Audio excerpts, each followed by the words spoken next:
আসসালামু আলাইকুম। বন্ধুত্বের মিষ্টি বন্ধন থেকে আমি আফরিন চলে এসেছি নতুন একটি ভিডিও শেয়ার করার জন্য। আপনারা সবাই কেমন আছেন? আশা করছি আল্লাহর রহমতে ভালো আছেন। আমরাও আল্লাহর রহমতে ভালো আছি। তো আজকে ব্লগটি শুরু করলাম। আসলে আমি এই কয়েকদিন ধরে কোনো ভিডিও আপলোড করতে পারিনি, কারণ আমি অসুস্থ ছিলাম। তো সবার কাছে ক্ষমা চেয়ে নিচ্ছি। তো আজকে ভিডিওটা আমি আজকে শুরু করলাম। আজকে আমরা বাজারে যাব। আমি ও রামিসা বাবা আমি বাজারে যাব। আমাদের এখানে পাশেই একটা নদী আছে, সেই নদীর পাশেই সেই মর্নিং বাজার বলে, মানে সকালে বাজারটা বসে, সেই জন্য সেই বাজারটার নাম মর্নিং বাজার। তো আমি সকালে লেবুর শরবত খাই, সবাই জানেন। তো একটু বেশি করে আমি একটু লেবুর রসটা বের করে নেই, সারাদিন যেটিকে আমি খেতে পারি। গরম পানি করে খাওয়া যায়, ঠান্ডা পানি করে খাওয়া যায়, যে যেমনটা করে খায়, আমি রসটা বের করে নেই। তো শরবতটা খেয়ে কিন্তু আমরা বাজারে চলে গিয়েছিলাম। তো সেটা আমি আপনাদের সাথে একটু শেয়ার করব। বাজারটা করতে পারিনি শেয়ার, বাহিরে তো, তাই কিন্তু বাজার করে আসার পরে আমি একটু শেয়ার করছি আপনাদের সাথে আমি আজকে কি বাজার করলাম। তো আজকে কিন্তু বাজারে প্রচুর পাঁচমিশালি মাছ ছিল। তো যাই দেখতাম তাই আসলে কিনতে মনে চাইছিল, মানে কিনতে ইচ্ছে করতেছিল। তো সেক্ষেত্রে সব তো আর আনা যায় না, কারণ ছোটো মাছ যদি নিয়ে আসি তাহলে তো সেগুলো আমাকেই করতে হবে, আমার তো কোনো হেল্পিং হ্যান্ড নেই। সেজন্য অল্প করে আনা। এখানে চিংড়ি মাছ আছে, দেশি চিংড়ি মাছ। তো ওখানে কিছু পাঁচমিশালি মাছ আছে, মেনি মাছ আছে, ট্যাংরা মাছ, বাইং মাছ, শিং মাছ, আর এদিক থেকে ইলিশ মাছ আছে, ওদিকে আবার ছোটো মাছ আছে। এটা হলো পাবদা মাছ। অল্প অল্প করে আমি সব নিয়ে আসছি। আমাকে তো করতে হবে একসাথে, এতগুলো বাজার হলে অনেক কষ্ট হয়ে যায়। তো এটা কিন্তু পাঁচমিশালি। এখানে ট্যাংরা মাছ, শিং মাছ, পুঁটি মাছ এগুলো মিলানো আছে মাছগুলো। এগুলো কিন্তু খেতে অনেক মজা, যদিও করতে অনেক কষ্ট হয়, কিন্তু খেতে কিন্তু অনেক মজা। আমার হাজব্যান্ড রামিসার বাবা খুব পছন্দ করে এই মাছগুলো, তো সেজন্যই আমি নিয়ে আসি। যদিও কষ্ট হয়, তারপরও তার যেহেতু পছন্দ, সেক্ষেত্রে কষ্টটা তো আমাকে মেনে নিতেই হবে। মাছগুলো কিন্তু অনেক তাজা ছিল, অনেক তাজা। তো কিছু কলিজাও নিয়ে আসছি, রামিসার কলিজা খুব পছন্দ, সেই জন্য কলিজা নিয়ে আসলাম। এখানে গাজর ছিল, লেবু ছিল, লেবুটা আমি একটু বেশি করেই আনি একসাথে। তো এখন আমি মাছগুলো আগে ফ্রিজে রাখি, ইলিশ মাছগুলো আগে রাখবো। তো আমি কিন্তু আমার আগের ভিডিওতে দেখিয়েছিলাম আমি ইলিশ মাছ কীভাবে ফ্রিজ আপ করি। তো এভাবেও আমি করি। আজকে যেহেতু আমার হাতে সময় নেই, আমাকে অনেক মাছ কাটতে হবে, সেজন্য আমি শর্টকাটে দেখিয়ে দিলাম। পলিথিন দিয়ে আমি এভাবে করেও আমি রাখি ফ্রিজে, ডিপ ফ্রিজে। তো এভাবে করেও আজকে আমি শেয়ার করলাম। দুইভাবেই আমি করি, যখন যেমনটা সময় হয়। এই তো আমার সবগুলো মাছ কিন্তু পলিথিন দিয়ে প্যাকেট করা হয়ে গিয়েছে। এখন আমি চিংড়ি মাছ রেখে দিব, কারণ এতগুলো মাছ আমি একসাথে বাছতে পারবো না। সেই জন্য আমি প্রতিদিন আমার যতটুকু লাগবে আর কি রান্না করতে, ততটুকু করে আমি এই যে এগুলো আমার দুধের প্যাকেট, আমি ফ্রেশ গরুর দুধটা ইউজ করি, তো সেটার ভিতরেই কিন্তু আমি মাছগুলো বেশি রাখি। তো সেগুলো আবার আমি পুরনো হয়ে গেলে ফেলে দিই। আমি দুধ তো রেগুলার বাসায় আসেই, তো যেহেতু আমরা দুধ চাটা বেশি পছন্দ করি, সেহেতু আমাদের গুঁড়ো দুধটা বেশি লাগে। তো সেই জন্য প্যাকেটগুলো আমি নতুন ইউজ করতেই পছন্দ করি। মানে বেশি দিন হয়ে গেলে আমি সেটা ফেলে দিই। তো এই যে আমি চিংড়ি মাছটাও রেখে দিলাম, ইলিশ মাছটাও এখন ফ্রিজে রেখে দিব। বাকি থাকবে শুধু ছোট মাছগুলো, সেগুলো তো কাটতেই হবে, কারণ আমি কখনও ছোট মাছ বা বড় মাছ যাই হোক সেগুলো কিন্তু আমি না কেটে কখনো ফ্রিজে রাখি না। কিন্তু চিংড়ি মাছ যেহেতু এত মাছ আমি এখন বাঁচতে পারবো না, সেজন্য রেখে দিলাম। আর ইলিশ মাছ তো আমি এটা আস্তে আস্তে খাবো, এখনই খাবো না, আমার সিজন শেষ হয়ে যাচ্ছে, সেই জন্য কিনে নিলাম। আমি কিন্তু ইলিশ মাছ আজকে 5.5 কি 6 হবে কেজি, এমনটা কিনেছিলাম। 800 টাকা বা 850 টাকা মনে হয় কেজি নিয়েছিল। মাছগুলো কিন্তু ভালো ছিল, খুব ভালো ছিল, আমাদের পরিচিত লোক, তার কাছ থেকেই নিলাম। তো এইগুলো আমি ডিপে রেখে দিব। তো এই যে বক্সগুলো দেখতে পাচ্ছেন, সেই বক্সগুলোতে কিন্তু আমার ইলিশ মাছ আগে যে আমি ফ্রিজ আপ করা দেখিয়েছিলাম, বরফে পানির ভিতরে চুবিয়ে রাখা, সেভাবে আছে। আর এগুলো কিন্তু আমি এভাবেই র্যাপ করলাম।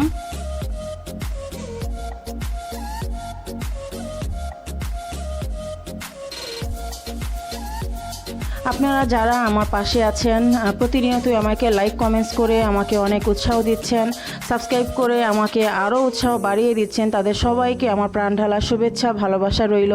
এভাবেই আপনারা সবাই আমার পাশে থাকবেন, এভাবেই উৎসাহ দিবেন, তাহলেই আমি কিছু করার আমার উৎসাহ পাবো। তো সবাইকে আবারও অনেক অনেক ধন্যবাদ। তো আজকে কিন্তু সকালবেলা যেহেতু চিংড়ি মাছ নিয়ে আসছি, তো রামিসা হঠাৎ করেই বললো আমি চিংড়ি মাছ ভাজা দিয়ে ভাত খাবো। তো এদিক থেকে আমি মাছ করতেছিলাম, এখন কে করে দিবে, বাসায় তো আমরা মাত্র 4 জন। তো সেক্ষেত্রে রামিসা বাবা আজকে ফার্স্ট বললো যে দাও আমি চিংড়ি মাছ করে দিচ্ছি। তো ও কিন্তু নিজেই চিংড়ি মাছ বেছেছে, আবার নিজেই কিন্তু এই যে ভিডিও শ্যুট নিজেই করেছে, নিজেই কিন্তু রান্না করেছে তার মেয়ের জন্য, তার রাজকন্যার জন্য, তার পছন্দ, তার মা বলেন যেটাই বলেন, তার একমাত্র মেয়ে যেহেতু খেতে চেয়েছে চিংড়ি মাছ, সে তো করে দিবেই, সেজন্য সে সম্পূর্ণ তার নিজের রেসিপি, সে একাই সবটা করেছে। সবাই বলবেন কেমন হয়েছে, আমাদের কাছে তো ভালো লেগেছিল, অনেক মজা হয়েছিল চিংড়ি মাছটা। সেটা দিয়ে কিন্তু আমরা সকালবেলা কিন্তু আজকে ভাত খেয়ে ফেলেছিলাম এই চিংড়ি মাছ ভুনাটা দিয়ে। তো সকালে খাওয়া দাওয়া শেষ করার পরে আমি দুপুরে আপনাদের সাথে কি লাঞ্চ মানে মেনুটা করেছি সেটা রান্নার কিছুটা শেয়ার করার চেষ্টা করব। তো সারাদিন তো অনেক কাজ করতে হয়, আসলে সম্পূর্ণ ভিডিও শ্যুট করলে ভিডিও অনেক বড় হয়ে যাবে, তো যতটুকু দেখানো যায় ততটুকুই আসলে দেখাই। এখানে কিন্তু আমি পেঁয়াজ ভেজে নিচ্ছি। তো আমি কিন্তু এখানে পাবদা মাছের ঝোল করব, আলু দিয়ে পাবদা মাছের ঝোল। আমার হাজব্যান্ড আবার আলুটা পছন্দ করে, একেবারে ভুনার থেকে একটা আলু দিয়ে দিলেও হলে উনি এটা বেশি পছন্দ করে, তো সেজন্য পাবদা মাছের ঝোল হবে আলু দিয়ে। তো আমি কিন্তু পেঁয়াজটা একটু ভেজে নিয়েছি, হালকা হলুদের গুঁড়ো, মরিচের গুঁড়ো, ধনিয়ার গুঁড়ো, একটু সামান্য রসুন বাটা, যেমনটা আমরা প্রতিনিয়ত মাছ তরকারিতে দিয়ে থাকি, তাই দিয়ে কিন্তু আগে ভালো মতো কষিয়ে নিচ্ছি।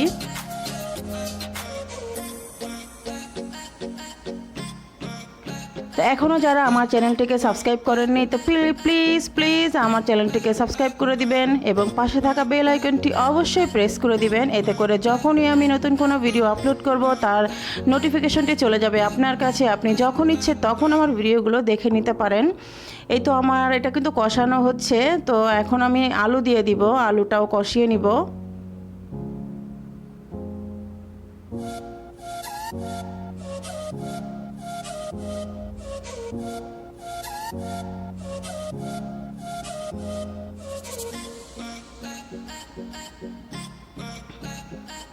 এই তো আমার আলু কষানো হয়ে গিয়েছে।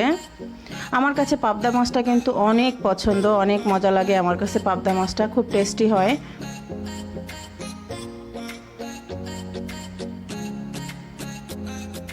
এই তো আমি কিন্তু পাবদা মাছটা ভেজে নিইনি, কারণ আমার হাজবেন্ড ভাজা মাছ পছন্দ করে না, উনি ভাজা মাছ শুধু গরম ভাতেই পছন্দ করে, কিন্তু আমরা যেটা ভুনা করি বা কোনো তরকারিতে দেই সেটা উনি ভেজে পছন্দ করে না, ওনারা এভাবেই খায়। যেটা একবারে যদি আমি এটা ভুনা করতাম তাহলে আমি একেবারে কষিয়ে নিতাম, কিন্তু এটা আমি কষালাম না, কারণ মাছটা অনেক নরম, পাবদা মাছ যেহেতু এটা ভেঙে যাবে, তাই আমি উপর দিয়ে ছেড়ে দিলাম। তো আমরা এভাবে রান্না করি, আপনারা কারা কারা এভাবে রান্না করেন কমেন্টস করে জানাবেন, আশা করছি আপনার ভালো লাগবে।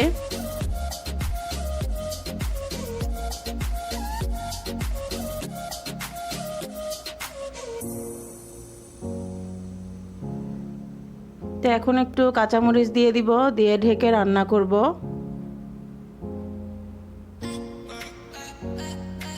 তো এই তো আমাদের লাঞ্চ মেনু রেডি। এখানে কিন্তু আপনারা দেখতে পাচ্ছেন কলা পাতায় ছোট মাছের পাতুরি, এটা রেসিপি কিন্তু আমি আমার কুকিং চ্যানেল আফরিনস কুকে দিয়ে দিয়েছি, আপনারা চাইলে দেখে নিতে পারেন।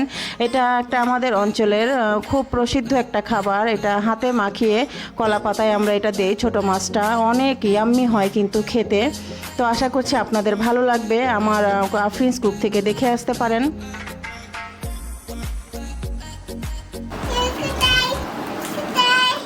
দেখো খুঁজো খুঁজো খুঁজো, তুমি লুকাও তুমি লুকাও লুকাও।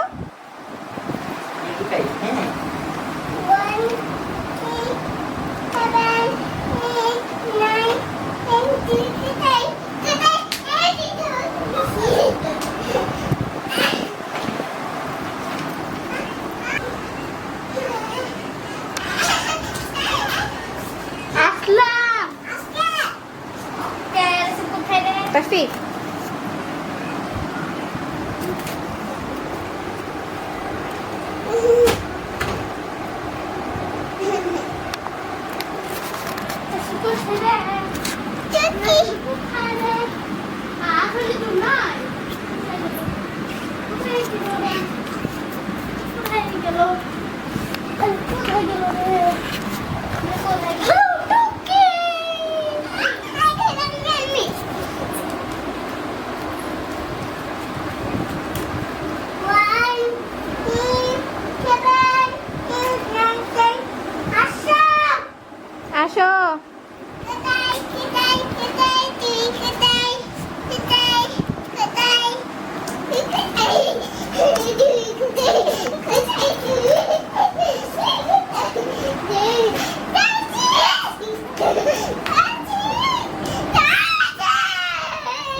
তোমরা দুজন কি দেখতেছ?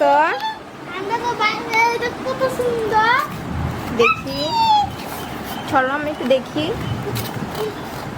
তোমরা কি দেখো? তোমরা আকাশ দেখো, আকাশে পাখি উড়ে দেখো।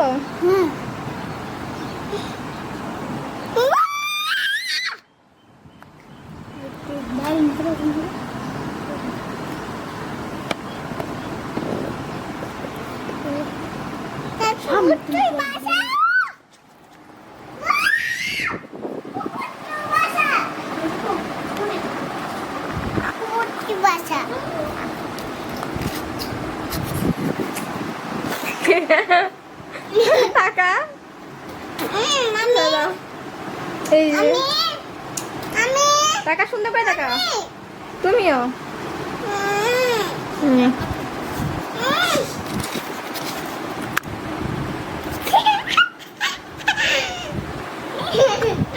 ভাইয়ার তো চুল কেটে দিছি।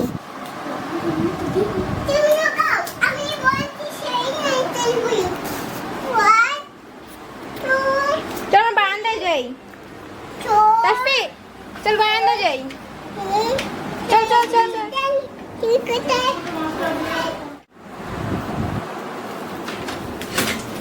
তোমরা কি করছো? হ্যাঁ দুষ্টমি করবা কেন? আজকে বৃষ্টি পড়ছে না, আসবে কত সুন্দর দেখি।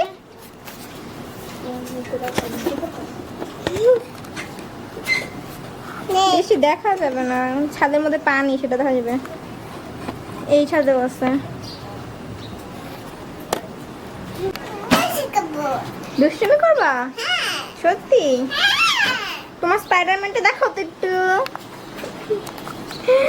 দেখেন স্পাইডারম্যান অবস্থা, ওটা কালকে কিনে দিছি আর আজকে সকালে ওর হাত ভেঙে ফেলছে। দেখতে পাচ্ছেন মেবি। আমি দেখি। তুমিও স্যার, এটা স্মাইল। আমি এখন দুষ্টমি করব। কি করবা? আমি এখন দুষ্টমি করব। দুষ্টমি করবা?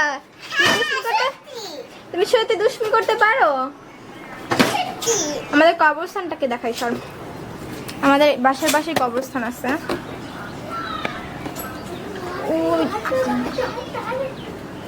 ওইটা ওইটা ভালোভাবে দেখা যাচ্ছে না, বাট কবরস্থানের পাশেরটুকু দেখা যাবে। ভাইয়া তুমি আমাকে একটা কবিতা বলো তো, আতা গাছে তোতা পাখি। সুন্দর করে দাঁড়াও, তুমি সবসময় এভাবে করো কেন?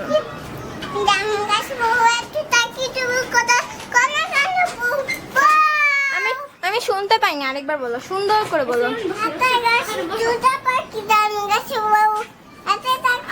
ভাইয়া ভাইয়া তুমি কিন্তু ক্যামেরায়। আমি এখন শিখাব। ওকে তো এই তো বাচ্চারা অনেক দুষ্টুমি করলেও দেখতে পেয়েছেন, ওরা বাসাতেই সময়টা স্পেন্ড করার চেষ্টা করে। বাহিরে তো যাওয়া যাবে না, সেজন্য বাসাতেই ছিল। আমার বাসার ভাড়াটিয়া ছেলেরা ছিল, ওদের সাথে খেলছিল। তো ওরা আবদার করছিল, আম্মু চিকেন ফ্রাই করে দাও, চিকেন ফ্রাই করে দাও। তো সেই জন্য একটু চিকেন ফ্রাই করলাম। আমার ছোট বাবুটাও কিন্তু চিকেন ফ্রাইটা বেশি পছন্দ করে। তো রামিসাও তো অনেক ফেভারিট চিকেন ফ্রাই, তো সেই জন্য করলাম। এটা কিন্তু কেএফসি স্টাইলে চিকেন ফ্রাই। এটার রেসিপিও আমি আমার কুকিং চ্যানেলে দিয়ে দিব নেক্সট কোনো ভিডিওতে। আপনারা যখন দিয়ে দিব অবশ্যই আপনারা দেখে নিতে পারবেন। তো যারা যারা আমার আফরিনস কুক মানে আমার কুকিং চ্যানেলটি এখনও সাবস্ক্রাইব করে নাই, তো প্লিজ আমার কুকিং চ্যানেলটি সাবস্ক্রাইব করে দিবেন। আশা করছি আপনাদের ভালো লাগবে। তো আজকে সারাদিনে যা যা করলাম আপনাদের সাথে সবটাই কিন্তু আমি দেখানোর চেষ্টা করলাম। আশা করছি ভালো লাগবে। আর অবশ্যই আমার ভুলগুলো কমেন্টসের মাধ্যমে ধরিয়ে দিবেন, আমার পাশে থাকবেন, তাহলেই আমি অনেক খুশি। চিকেন ফ্রাইটা কিন্তু অনেক ইয়াম্মি ছিল, অনেক অনেক মজা হয়েছিল চিকেন ফ্রাইটা।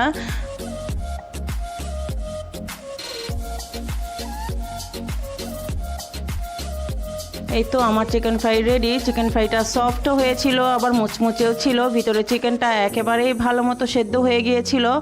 তো সস দিয়ে খেতে কিন্তু আসলে বিকালের নাস্তাটা কিন্তু ভালোই লাগে, তাই না? আমাদের তো ভালোই লাগে। তো কাদের ভালো লাগে একটু কমেন্টস করে বলবেন। তো এই ছিল আজকের মতো আমার ভিডিও, আশা করছি ভালো লাগবে। তো সবাই ভালো থাকবেন, সুস্থ থাকবেন, বন্ধুত্বের মিষ্টি বন্ধন পরিবারের পাশে থাকবেন। আল্লাহ হাফেজ।